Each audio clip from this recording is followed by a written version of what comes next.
Synonym type 2 Prachi English grammar 6th class. Type 2 में कुछ word bank दिया हुआ है, इनमें से हमें कुछ वर्ड्स जो हैं वो नीचे दिए हुए क्वेश्चंस में फिल करने हैं। यानी कि ये सिनोनिम्स दिए हुए हैं ऊपर, इनमें से चार्ट करके कौन सा मीनिंग किसका बनेगा वो नीचे लिखना है। जैसे फर्स्ट सेंटेंस है, the athlete was exhausted.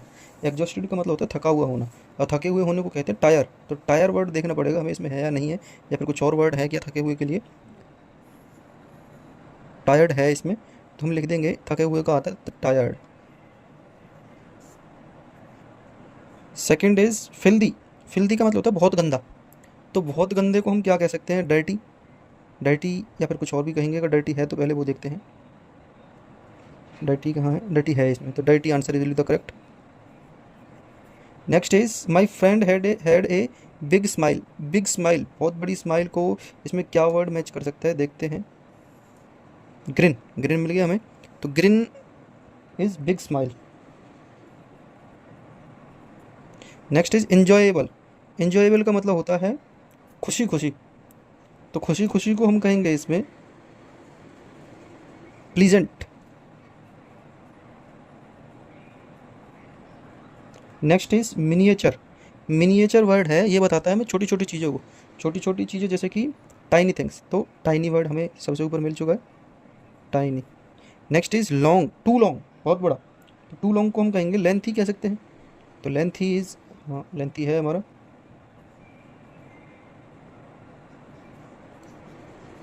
Next is cleansing, clanking sorry. We heard the pots and pans clanking, clanking in the kitchen. Clanking का मतलब होता है आवाज़ करना, टेढ़े मेढ़े चलने की आवाज़ जो होती है, यानी कि लड़खड़ाने की आवाज़। तो लड़खड़ाने की आवाज़ को हम, एक वर्ड आता है हमारे पास, rattling.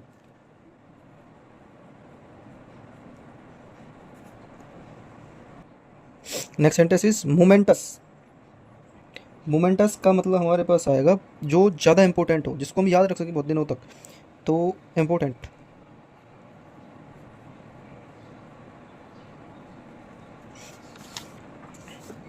Next sentence is biryani is tasty. Tasty means delicious. So देखते हैं डिलीशियस वर्ड मिलता है या नहीं। डिलीशियस बिल्कुल है, तो डिलीशियस हम इसमें फिल कर सकते हैं। Next word is hungry. Hungry means भूख लगना या भूखे होना। तो भूखे होने से वर्ड क्या मैच करेगा हमारा, देखते हैं हम। भूखे होने से स्टार्विंग, स्टार्विंग मतलब भूखे मरना। तो भूखे होना और भूखे मरना एक ही बात है, तो हम यहाँ पर स्टार्विंग लिख सकते हैं। Next is wise. वाइज का मतलब होता है बुद्धिमान। बुद्धिमान को इंग्लिश में इंटेलिजेंट कह देते हैं।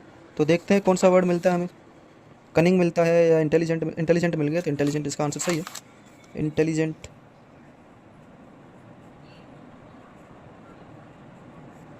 Next sentence is Ramesh is a very proud proprietor. Proprietor का मतलब होता है जो मालिक हो, तो मालिक को क्या कह सकते हैं, देखते हैं इसमें।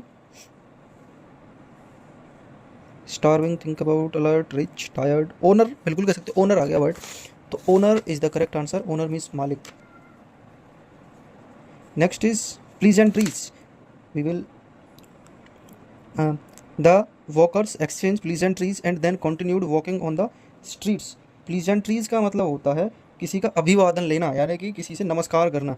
तो देखते हैं प्लीजेंट्रीज का मतलब क्या बनेगा, नमस्कार, ग्रीटिंग्स बन सकता है, तो greetings will be the correct answer, greetings. Next is split. Split का मतलब होता है अलग अलग विभाजित कर देना।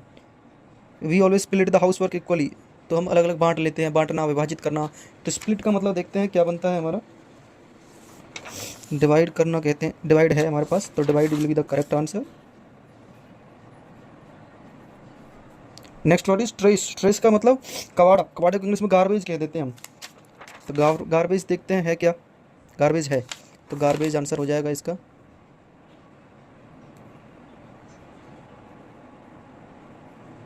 Next is giggled. गिगल्ड का मतलब ठाके लगाकर हंसना, ज़्यादा तेज़ी से हंसना। तो तेज़ी से हंसना यानी कि हंसना, लाफ्ड वर्ड मिल गया, लाफ्ड।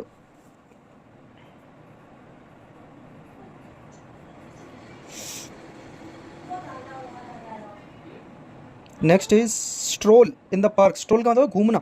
घूमने को क्या कहेंगे? वॉक कह सकते हैं क्या हम? वॉकिंग ही कहते हैं वैसे घूमने को। वॉकिंग वर्ड है क्या कहीं? वॉकिंग वॉकिंग वॉकिंग नहीं है, वॉक है, तो वॉक आंसर हो जाएगा इसका करेक्ट। वॉक WALK वॉक होता है, वाल्क नहीं होता। वेट, वेट का मतलब गीला होता है। तो गीले को क्या कह सकते हैं? देखते हैं कौन सा वर्ड मिलता है हमें गीले के लिए।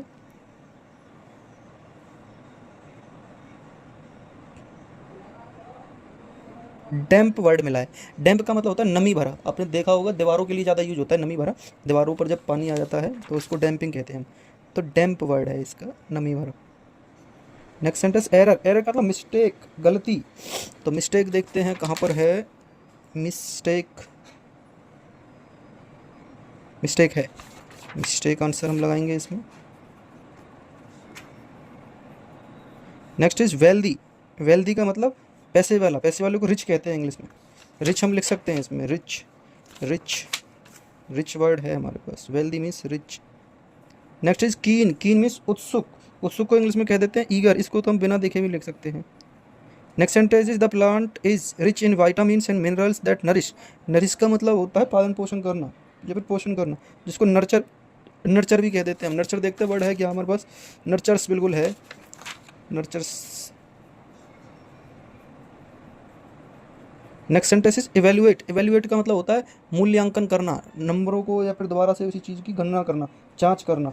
तो इसके हम लिखेंगे, देखते हैं इवेल्युएट का मतलब क्या दिया हुआ, कौन सा वर्ड दिया हुआ है, क्योंकि एक ही वर्ड के बहुत सारे सिनोनिम्स हो सकते हैं, इसलिए हम इसमें देख करके लिखेंगे इसका आंसर। क्या वर्ड था हमारे पास? I forgot it. The word is evaluate.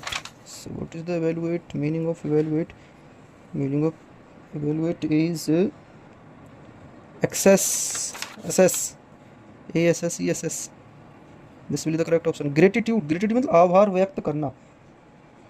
आभार व्यक्त को कहेंगे हम gratefulness.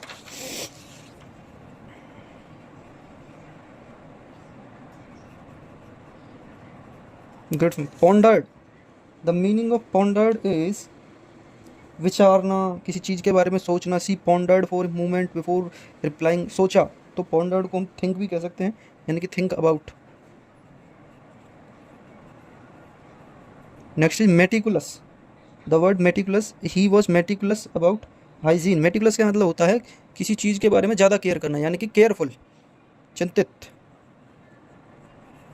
Careful. Next sentence is worry. Worry का मतलब बी वरी ऑफ। वरी यानी कि थोड़ा सा चिंता करना। चिंता करने का मतलब अलर्ट रहना, किसी चीज़ के बारे में सतर्क रहना। Alert will be the answer.